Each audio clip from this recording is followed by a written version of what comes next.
हाय प्यारे दोस्तों, मैं प्रयास आपका स्वागत करता हूं आपके अपने YouTube चैनल प्रयास अकेडमी रामनगर में। आज हम चर्चा करने वाले हैं त्रिकोणमितीय के क्वेश्चन नंबर 7 से। आइए क्वेश्चंस देखते हैं। क्वेश्चन कह रहा है कि 7 से 12 तक में 3 त्रिकोणमितीय अनुपात में से एक दिया है, अन्य 2 अनुपात को ज्ञात करना है। यानी कि 3 त्रिकोणमितीय अनुपातों को ज्ञात करना है जो मेन है, साइन, कॉस और टेन। इन्हीं के आधार पे तो उनका उल्टा बना है, कॉसेक, सेक और कॉट। तो उन्हें नहीं ज्ञात करना है, हमें केवल और केवल साइन, कॉस और टेन इनका मान ज्ञात करना। इसमें भी एक का मान दिया गया है, इसके आधार पर हम अगला क्वेश्चन को जो 2 मान है उनको निकालेंगे। जैसे पहले क्वेश्चन में दिया गया है साइन ए बराबर 1/11 इतना दिया गया है, और आपको इसका अगले पोर्शन को निकालना है। आइए सॉल्व करते हैं। सर्वप्रथम हमारा काम क्या होता है, हम फिगर को डिनोट करते हैं, फिगर बनाते हैं। तो चित्र बनाने के बाद इसको नाम देंगे।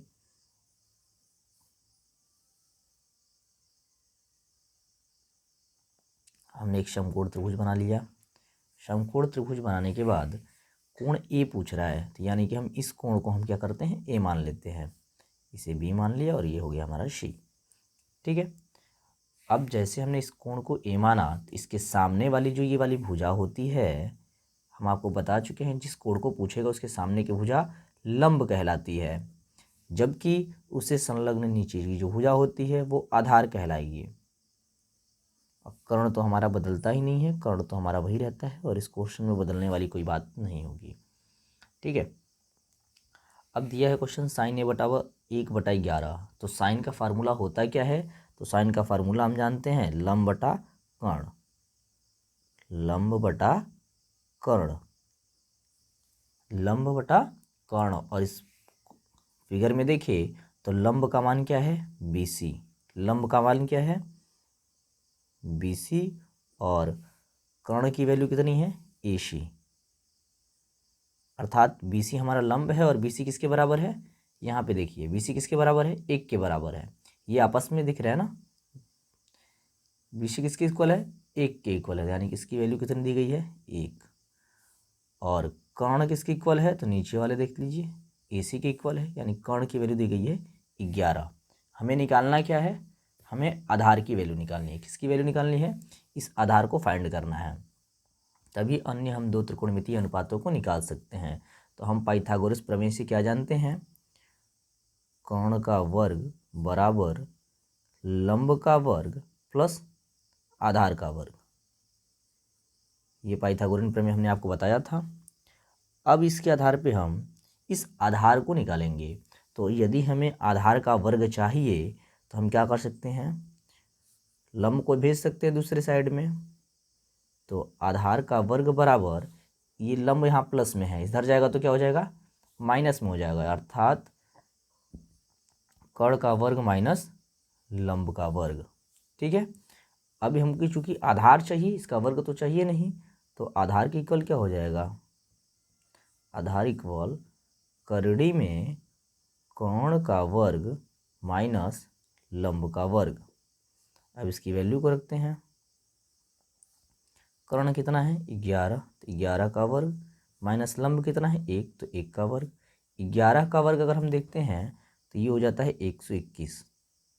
11 का वर्ग कितना आता है, 121, और माइनस 1 का वर्ग तो 1 ही रह जाता है, ये हमें पता है। अब हम जब इसे माइनस करते हैं तो ये हमारे पास बचेगा 120। कितना बचेगा, 120।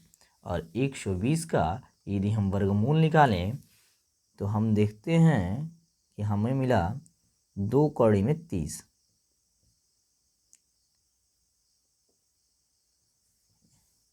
एक 120 का ये 2 कौड़ी में 30 आया कहाँ से है, आइए इसे भी देख लेते हैं, अगर नहीं हमें ज्ञात है तो। 120 ये हो गया, इसका गुणनखंड करते हैं, 2 छके 12, 60 बार में गया, 2 3 6, 30 बार में चला जाएगा। यहाँ करेंगे तो फिर 2 से 15 बार में, 3 से करेंगे 3 5 15, फिर 5 से करेंगे 1 बार में। अब देखिए इसका जोड़ा कितना किसका बना, जोड़ा केवल हमारे 1 2 का बन रहा है, बाकी सब के सब सिंगल हैं, सब सिंगल डिजिट है। तो जिसका जोड़ा बनता है उसमें से 1 बाहर हो जाता है, तो हमने 2 को बाहर कर लिया, बाकी जितने बचे इनको अंदर रख के ही गुणा कर देते थे। 2 3 6, 6 बचे 30, यानी कि इनका जो गुणन हो गया ये कितना आया 30। यह 30 अंदर कड़ी में रह गया क्योंकि इनका जोड़ा बना नहीं, और इनका जोड़ा बन चुका है, अतः इसमें से एक हमारा बाहर निकल जाएगा, यानी कि हमें मिला 2 कड़ी में 30। तो इस आधार का वैल्यू कितनी आ गई 2 कड़ी में 30। ठीक है, अब इसी परिणाम पर हम निकालेंगे अन्य 2 त्रिकोणमितीय मानों को। अन्य 2 त्रिकोणमितीय मान कौन कौन से कह रहा है, तो ये है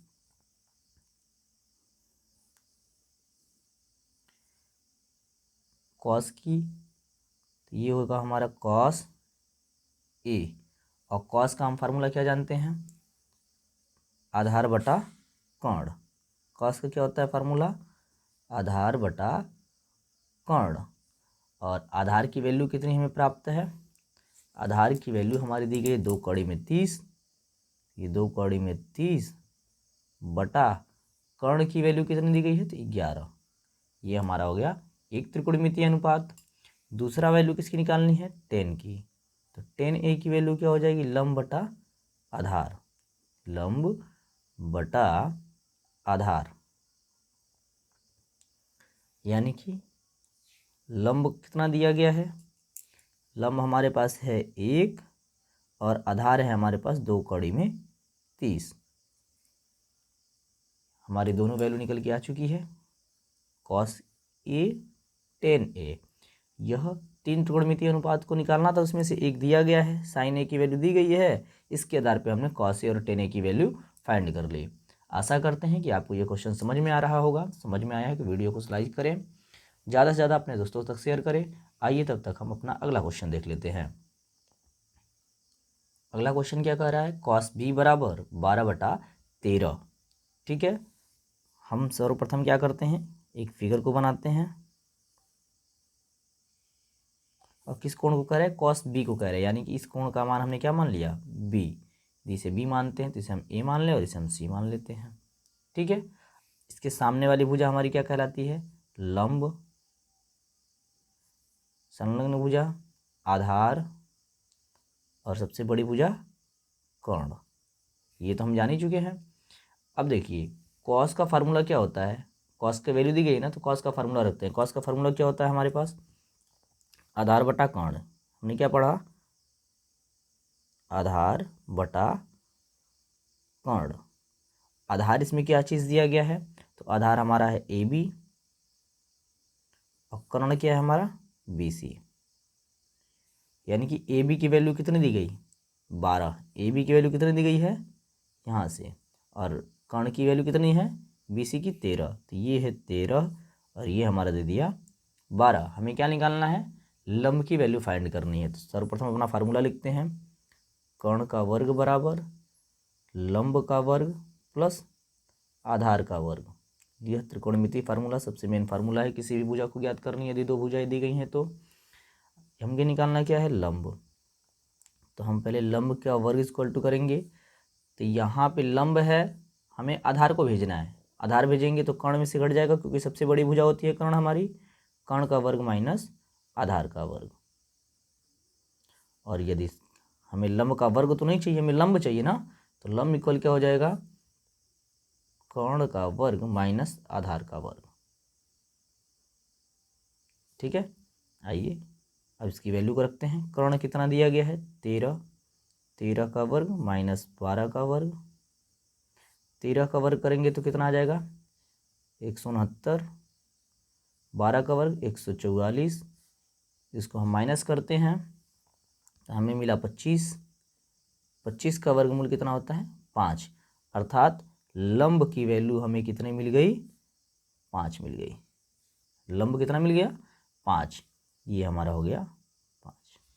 ठीक है, अब हमें अन्य 2 त्रिकोणमितीय अनुपातों को ज्ञात करना है। तो कॉस भी दिया है, निकालेंगे क्या क्या, साइन बी की वैल्यू फाइंड करेंगे। तो साइन थीटा बराबर क्या होता है, लंब बटा कर्ण। और लंब की वैल्यू बात करें, लंब क्या है हमारा ए सी, कर्ण क्या है हमारा बी सी। इसका मान कितना हो जाएगा AC की वैल्यू कितनी है 5 और BC की वैल्यू कितनी है 13। यदि यह प्रश्न आपको समझ में आ रहा हो तो वीडियोस को लाइक करें, शेयर करें। यदि इस चैनल पे नए आए हैं तो वीडियोस को सब्सक्राइब कीजिए, चैनल को सब्सक्राइब कीजिए और बेल आइकन को जरूर प्रेस करें, जिससे कि आगामी आने वाली वीडियोस की नोटिफिकेशन आप सभी को मिलती रहे। आते हैं दूसरे पे, साइन बी है। साइन बी के बाद हमें एक और अनुपात निकालना है टेन बी को। टेन बी इक्वल टू क्या हो जाएगा, लंब बटा आधार। लंब क्या दिया है, तो लंब हमारा है AC, आधार हमारा है AB। तो AC की वैल्यू कितनी है, AC की वैल्यू है हमारे पास 5 और आधार AB की वैल्यू है 12, 5/12। ये दोनों हमारे आंसर हो गए। एक वैल्यू हमारी किसकी दी गई थी, कॉस बी की। अन्य दो अनुपात कौन कौन सा हो गया, साइन बी और टेन बी। आशा करते हैं आपको ये क्वेश्चन समझ में आया होगा। बढ़ते हैं अपने अगले क्वेश्चन की तरफ। अगला क्वेश्चन दिया गया है कॉस थीटा बराबर 2/5। अन्य दो त्रिकोणमिति को अनुपात को जो निकालना है वो कौन कौन से हो जाएंगे, साइन थीटा और टेन थीटा। सर्वप्रथम हमारा जो कार्य होता है फिगर को बनाना। ABC किसी को मान लो, क्योंकि इसमें ABC की वैल्यू तो दी नहीं गई है, यहाँ पे थीटा लिखा गया है तो थीटा हम इसे मान लेते हैं। और इसके सामने वाली भुजा क्या कहला जाएगी, लंब। नीचे की भुजा क्या कहलाएगी, आधार। और इसी के संलग्न सबसे बड़ी भुजा कर्ण। ठीक है, हमने ये फाइंड कर लिया। फार्मूले में हम जानते हैं, इसके पहले वाला भी क्वेश्चन यही था, आधार बटा कर्ण। आधार की वैल्यू कितनी दी गई है, तो इसमें आधार हमारा AB है और कर्ण हमारा AC है। ठीक है, यानी कि आधार की वैल्यू हमें 2 दी गई है। इसके ऊपर वाले देखें, आधार की वैल्यू 2 है तो यहाँ हो जाएगा 2। और इसी के संलग्न कर्ण की वैल्यू देखें तो कर्ण हमारा कितना दे दिया, नीचे कर्ण हमारा दे दिया 5। हमें फाइंड क्या करना है, लंब को फाइंड करना है। तो हम जान चुके हैं और हमें लंब निकालना है। तो लंब इक्वल टू कड़ी में कर्ण का वर्ग माइनस आधार का वर्ग। कहाँ से, तो पाइथागोरस प्रमेय से। ठीक है, तो कर्ण की वैल्यू रखते हैं, कर्ण की वैल्यू रख देंगे 5, 5 का वर्ग हो जाएगा माइनस आधार की वैल्यू 2, 2 का वर्ग। 5 का वर्ग करेंगे तो 25, 2 का वर्ग करेंगे 4, घटाएंगे तो कड़ी में 21। और 21 का अगर हम गुणनखंड करते हैं तो 3 और 7 प्राप्त होता है, जिसका जोड़ा बनेगा नहीं तो ये कड़ी के अंदर ही रह जाएगा। तो लंब की वैल्यू कितनी आ गई हमारे पास, लंब की वैल्यू हो गई हमारे पास कड़ी में 21, यानी कि √21 आ गई लंब की वैल्यू। ठीक है, लंब की वैल्यू आ गई कड़ी में 21। अभी कॉस थीटा दिया था, हमें अन्य दो त्रिकोणमितीय अनुपात कौन कौन सा निकालना था, साइन थीटा और एक निकालनी थी हमारे पास टेन थीटा। तो साइन थीटा का फार्मूला क्या होता है, लंब बटा कर्ण। लंब हमारा कौन सा है, तो लंब है हमारा BC और कर्ण हमारा है AC। BC की वैल्यू कितनी आ गई हमारे पास, कर्ण में 21 बटा AC की वैल्यू 5। इसी प्रकार टेन थीटा देख लेते हैं। टेन थीटा का फार्मूला क्या होता है, लंब बटा आधार। फार्मूला को लिखते रहें जिससे कि फार्मूला आपको याद भी रहेगा और देखने में भी अच्छा लगता है। तो लंब बटा आधार, लंब की वैल्यू कितनी है BC बटा AB। ठीक है, अभी गणना करते हैं तो BC की वैल्यू कितनी दी गई है, कड़ी में 21 और आधार की वैल्यू तो हमें 2 पता ही है, यानी कि हमारी कॉस थीटा दिया गया था, हमने 2 त्रिकोणमितीय अन्य अनुपातों को निकाल लिया, साइन थीटा और टेन थीटा। आशा करते हैं कि आपको ये समझ में आया होगा। मिलते हैं अपने अगले वीडियो में, तब तक के लिए आप सभी का तहे दिल से धन्यवाद। हमने आपसे बार बार कहा, यदि आपको किसी क्वेश्चंस में समस्या हो रही हो तो आप प्लीज़ कमेंट बॉक्स में जाएं और अपने कमेंट में उस समस्या को लिखें, जिससे कि आगामी आने वाली वीडियोस में हम आपकी उस समस्या के समाधान के लिए प्रयासरत रहें। और आशा करेंगे कि आपकी उस समस्या का समाधान पूर्ण रूप से हो जाए। धन्यवाद।